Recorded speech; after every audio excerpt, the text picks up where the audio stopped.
నా పేరు తాటికొండ సీతయ్య. మా ఊరు బండరామారం, మండలం తుంగతుర్తి, జిల్లా సూర్యాపేట. స్థానిక ఎమ్మెల్యే మందుల Samuel Congress party, MP Chamala Kiran Kumar Reddy Congress party. నేను 16వ ఏటనే విద్యాభ్యాసంలో ఉన్న తరుణంలోనే మా గ్రామంలో ఉన్నటువంటి ఒక భూస్వామ్య కుటుంబానికి వ్యతిరేకంగా సాగుతున్నటువంటి ఎర్రజెండా పోరాటంలో భీమిరెడ్డి నరసింహారెడ్డి గారి నాయకత్వంలో సిపిఎం పార్టీ రాజకీయాల్లోకి ఆకర్షితున్నాయి. ఆ పార్టీలో చేరాను. ఆ తర్వాత 20 సంవత్సరాలు ఆ పార్టీలో పనిచేసి పార్టీలో వచ్చిన చీలిక సందర్భంగా కార్యకర్తల్ని రక్షించుకోవడం కోసం తెలుగుదేశం పార్టీ వైపు ఎలిమినేటి మాధవరెడ్డి గారి నాయకత్వంలో తెలుగుదేశం పార్టీలో చేరాను. 16 సంవత్సరాలు తెలుగుదేశం పార్టీలో పనిచేసినాను. 2006 నుంచి 2011 వరకు ఎంపీపీగా పనిచేసినాను.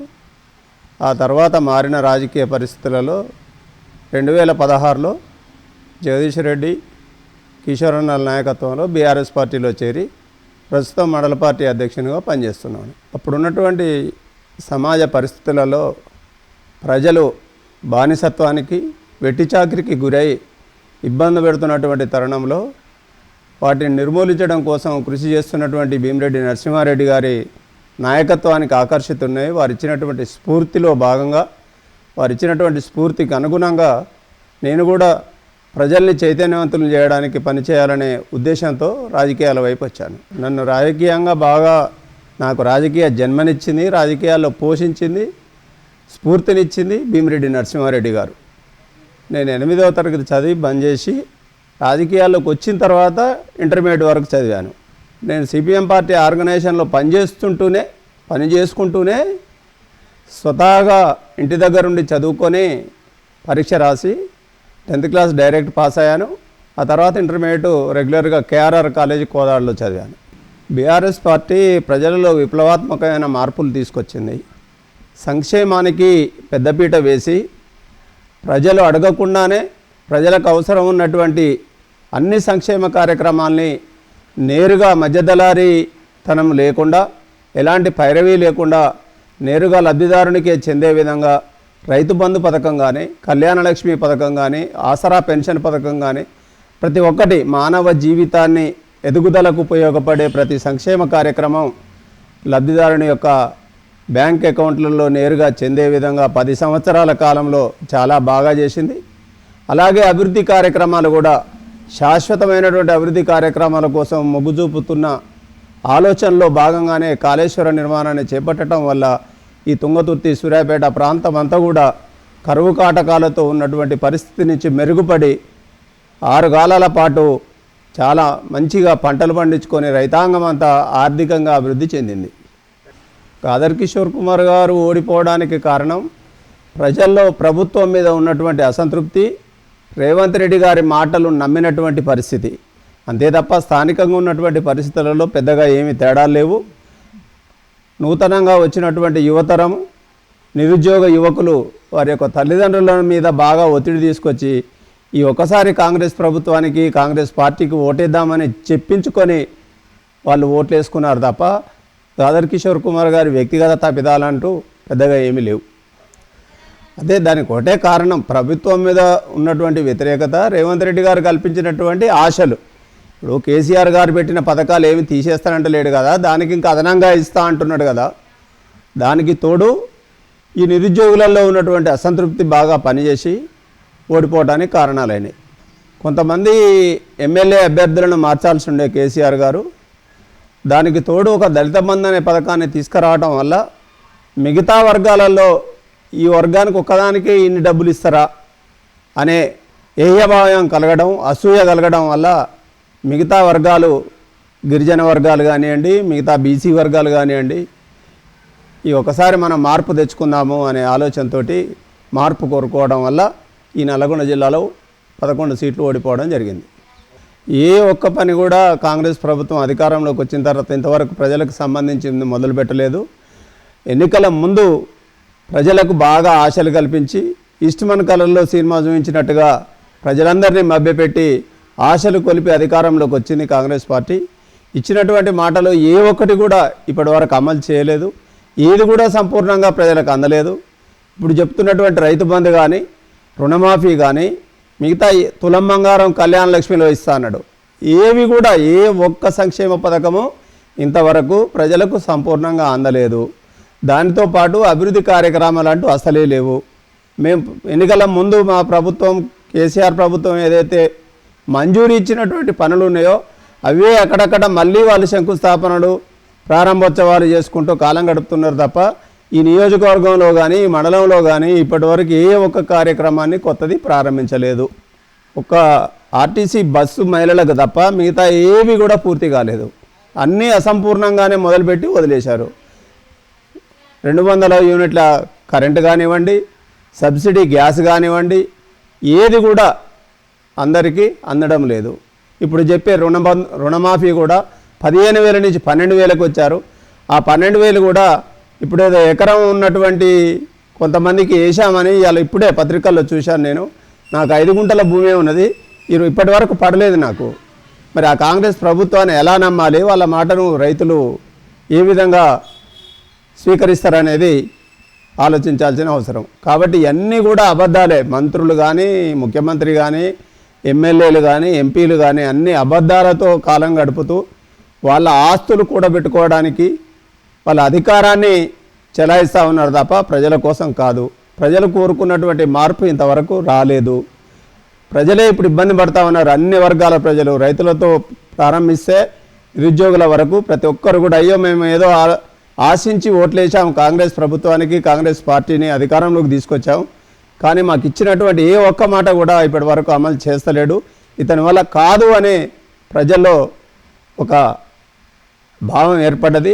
ఆ భావాన్ని డైవర్ట్ చేయడం కోసమే తీరు ప్రకటనలు, తీరు కేసులు ప్రతిపక్షాల మీద ఇవన్నీ పెట్టుకుంటూ ఈ 14 నెలల కాలం కాంగ్రెస్ ప్రభుత్వం గడిపింది. రేపు రానున్నటువంటి స్థానిక సంస్థల ఎన్నికల్లో మళ్ళీ లబ్ధి పొందాలనే దురుద్దేశంతో ఇలా మేము రైతు భరోసా వేస్తున్నామని చెప్తున్నారు తప్ప ప్రజలు మాత్రం అందుకు సిద్ధంగా లేరు. కాంగ్రెస్ పార్టీకి తగిన గుణపాఠం చెప్పడానికి బీఆర్ఎస్ పార్టీ నాయకత్వంలో బీఆర్ఎస్ పార్టీ అభ్యర్థులను గెలిపించడానికి సిద్ధంగా ఉన్నారు. ఎస్సీ వర్గీకరణ సరే మందకృష్ణ గారు చేసినటువంటి ఈ 30 సంవత్సరాల పోరాటంలో విజయం సాధించిందనే అనుకుంటున్నాం. సంతోషమే. కేసు నమోదు చేయడం కాదు, ఫిరాయింపు అనేది చట్టం అమలు చేయాలి. ఒక పార్టీలో గెలిచినటువంటి ఎమ్మెల్యే కానీ, ఎంపీ కానీ, సర్పంచ్ కానీ, ఎంపీటీసీ కానీ వేరే పార్టీలో చేరగానే అది రద్దయ్యే విధంగా చట్టాన్ని అమలు చేయాలని కోరుతా ఉన్నా. సుప్రీంకోర్టు ఇచ్చినటువంటి తీర్పును అనుసరించి ఈ 10 మంది ఎమ్మెల్యేలు కూడా వెంటనే రద్దు చేయాలని డిమాండ్ చేస్తున్నాం. బీసీ కులగణన అనేది అసమగ్రంగా జరిగింది, సమగ్రంగా జరగలేదు. ఎందుకంటే గతంలో సమగ్ర కుటుంబ సర్వే మా కేసీఆర్ గారి ప్రభుత్వంలో చేసిన దానికును ఇప్పటికీ చాలా తేడాలు కనిపిస్తూ ఉన్నాయి. అప్పటికిప్పటికి ఒక 5 సంవత్సరాలు గడిచిపోయింది, ఇంకా పెరగాలి కానీ తగ్గడం అనేది విచిత్రంగా ఉంది. ఇది లెక్కలు సరిగ్గా జరగలేదు. గ్రామాలలో మేము చూసాము, ఎన్యూమరేటర్లు అందరూ కూడా సక్రమంగా ఇళ్లకు వెళ్ళినట్టుగా లేదు. వెళ్ళినా ప్రజలు స్వీకరించలేదు దాన్ని. 75 ప్రశ్నలు ఉండడం వల్ల అనుమానాలతో కొంతమంది సక్రమమైనటువంటి సమాచారం ఇవ్వలేదు. దానివల్ల అది అసమగ్రంగా ఉంది. ప్రభుత్వం తిరిగి దాన్ని సవరించుకొని మళ్ళీ అమలు చేయాలని కోరుతా ఉన్నాం. తప్పకుండా రెడ్ల రాజ్యమే, ఎక్కడైనా వాళ్ళదే పెత్తనం సాగుతూ ఉంది. దానికోసం వాళ్ళు ప్రయత్నం చేస్తూ ఉన్నారు. అధికారం రాకముందు కూడా ఆ భావంతో వాళ్ళు కూడగట్టుకొని ప్రజల్ని మభ్యపెట్టి అధికారంలోకి వచ్చారు. తప్పకుండా రెడ్ల రాజ్యమే కాంగ్రెస్ పార్టీ. ఏ చిన్న పదవి కానించి మొదలుపెట్టిన జనరల్ స్థానాలలో కానీ, లేదా వాళ్ళు ఇచ్చే నామినేటెడ్ పోస్టులలో కానీ, ఎమ్మెల్యే స్థానాలలో కానీ, ఎంపీ స్థానాలలో కానీ, మంత్రుల స్థానాలలో కానీ ఎక్కువ మంది రెడ్లకే అవకాశాలు ఇచ్చారు కాబట్టి అది రెడ్ల రాజ్యాంగం కనబడతా ఉంది. బీసీలు సమున్నతమైనటువంటి స్థానాలలో ఉద్యోగులుగా లేదా విద్యావంతులుగా మేధావులుగా ఉన్నటువంటి అన్ని నియోజకవర్గాల్లో ఉన్నారు ఈ నల్లగొండ జిల్లాలో. వారితో పాటు ఓసీలుగా ఉన్నటువంటి కులాల్లో కూడా వైశ్యులు ఉన్నారు. చాలా నియోజకవర్గాలలో ఏ ఒక్కరికి ఇవ్వకుండా వీళ్ళను పావులుగా ఉపయోగించుకుంటూ వీళ్ళ సేవలు తీసుకుంటూ వాళ్ళ అధికారంలో కూర్చోవడానికి ఇదొక పేరు తగిలించి వీళ్ళు సమర్థులు లేరు, వీళ్ళు పెడితే ఓడిపోతారు, వీళ్ళు గెలవలేరు అని చెప్పుకుంటూ వాళ్ళ అధికారాన్ని చెలాయిస్తున్నారు తప్ప అన్ని వర్గాలలో ఓసీలో ఉన్నటువంటి రెడ్లు కాకుండా మిగతా కులాలు కానివ్వండి, బీసీలలో అన్ని కులాలలో యాదవులు కానీ, గౌడ్స్ కానీ, పద్మశాలీలు కానీ, ఇంకా చాలా కులాలలో కూడా చాలామంది రాజకీయంగా ప్రజలకు సేవ చేస్తూ పార్టీలో పనిచేస్తున్నటువంటి వాళ్ళు ఉన్నారు. వాళ్ళందరికీ కూడా అవకాశాలు ఇవ్వాలని కోరుకుంటున్నాను. కులగణను వ్యతిరేకించడం లేదు మా పార్టీ. కులగణనలో జరిగినటువంటి తప్పులను ఎత్తి చూపుతా ఉన్నాం తప్ప, జగదీష్ రెడ్డి గారు మాట్లాడినా, కేటీఆర్ గారు మాట్లాడినా, మేము సమగ్ర కుటుంబ సర్వే చేశాము. మా సమగ్ర కుటుంబ సర్వేలో ఇంత శాతం వచ్చింది. ఇప్పుడు మీరు చేసినటువంటి కులగణన సర్వేలో మేము చేసిన దానికంటే తక్కువ వచ్చింది.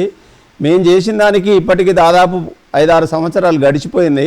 పెరగాలి తప్ప తక్కువ ఎందుకు వచ్చింది? మీరు తప్పు చేశారు అని చెప్తున్నారు తప్ప కులగణను వ్యతిరేకించడం లేదు. కులగణనలో జరిగినటువంటి తప్పులను మాత్రమే ఎత్తి చూపుతా ఉన్నాము. కులగణన చేయకపోయినా మా ప్రభుత్వంలో అన్ని కులాలకు సమగ్రమైనటువంటి అభివృద్ధిని అందించడానికి మా కేసీఆర్ గారు కానీ, మా మంత్రివర్గం కానీ పనిచేసింది. మీరు ఆ విధంగా చేయట్లేరు.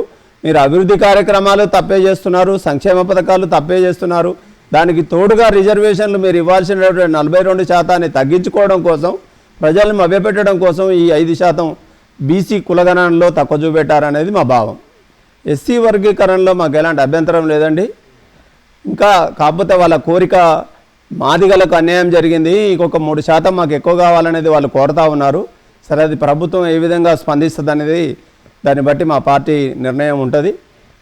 వర్గీకరణ సమంజసమే. బీసీ కులగణన అనేది మళ్ళీ ఒకసారి సర్వే చేయించుకొని అధికారులతో కానీ, లేదా జరిగిన పొరపాట్లు ఏమైనా ఉంటే సవరించుకొని చేయాలనేది మా డిమాండ్. బీఆర్ఎస్ పార్టీ పక్ష నాయకుడిగా కాంగ్రెస్ పార్టీ చేస్తున్నటువంటి విధానాలను చూస్తే ప్రజలలో ఏ ఒక్కటి కూడా వాళ్ళు అమలు జరగలేదు. 6 గ్యారెంటీలు అన్నారు, 13 పథకాలు అన్నారు, మేమేదో చేస్తామన్నారు. ఇప్పుడు కొత్తగా మళ్ళీ 4 పథకాలను పెట్టుకొని రేషన్ కార్డులు అన్నారు, అన్నారు. మండలానికి ఒక గ్రామాన్ని, ఒక చిన్న గ్రామాన్ని ఎంచుకొని అక్కడ కూడా వాళ్ళు సంపూర్ణంగా ఇవ్వలేకపోయారు. ఇంతవరకు ఒక్క రేషన్ కార్డు ఇవ్వలేదు. వాళ్ళు ఎంచుకున్న గ్రామాల్లో కూడా ఏ ఒక్కటి కూడా వాళ్ళు అమలు చేయలేదు. కాంగ్రెస్ పార్టీ ఇకనైనా కళ్ళు తెరిచి ప్రజల్లో ఉన్నటువంటి అసంతృప్తిని గమనించైనా వాళ్ళు ఇచ్చినటువంటి వాగ్దానాలు అమలు చేయడం కోసం ఈ 4 సంవత్సరాలు కృషి చేస్తారని నేను ఆశిస్తున్నా, డిమాండ్ కూడా చేస్తూ ఉన్నా. ప్రజలు మాత్రం పూర్తి వ్యతిరేకతతో కాంగ్రెస్ ప్రభుత్వం మీద, కాంగ్రెస్ పార్టీ మీద ఉన్నారు. మేము దాన్ని అమలు చేసుకోవడం కోసం, ప్రజలను మా వైపు తిప్పుకోవడం కోసం రానున్నటువంటి స్థానిక సంస్థలలో ఎన్నికల్లో పనిచేసి వాళ్ళందరినీ మా వైపు తెప్పించుకొని కాంగ్రెస్ పార్టీకి తగిన బుద్ధి చెప్పడానికి సిద్ధంగా ఉన్నాం. కాంగ్రెస్ పార్టీ ఇకనైనా, కాంగ్రెస్ ప్రభుత్వం ఇకనైనా కళ్ళు తెరవాలి. స్థానిక సంస్థల ఎన్నికలకు పోయే ముందు గతంలో పనిచేసినటువంటి గ్రామ పంచాయతీ సర్పంచుల యొక్క బిల్లులు చాలా పెండింగ్లో ఉన్నాయి. వాళ్ళు చాలామంది ఆర్థికంగా అప్పుల పాలై ఇబ్బంది పడుతూ ఉన్నారు. సరే, మా ప్రభుత్వంలో ఆగినా, మీ ప్రభుత్వంలో ఆగినా, ఇప్పుడు ఉన్నటువంటి మీ ప్రభుత్వం ఉన్నది కాబట్టి చేయాల్సినటువంటి బాధ్యత మీ మీద ఉంది. వారందరికీ పెండింగ్లో ఉన్నటువంటి బిల్లులు రిలీజ్ చేయాలి. ఈ బీసీ కులగణనకు అనుగుణంగా రిజర్వేషన్లు ప్రకటించాలి. వెంటనే స్థానిక సంస్థల ఎన్నికలు నిర్వహించాలని చెప్తా ఉన్నా. స్థానిక సంస్థల ఎన్నికలలో ఈ అబద్ధాలతో అధికారంలోకి వచ్చి మోసం చేసినటువంటి కాంగ్రెస్ పార్టీకి తగిన గుణపాఠం చెప్పాలని ప్రజలకు విజ్ఞప్తి చేస్తూ ఉన్నా.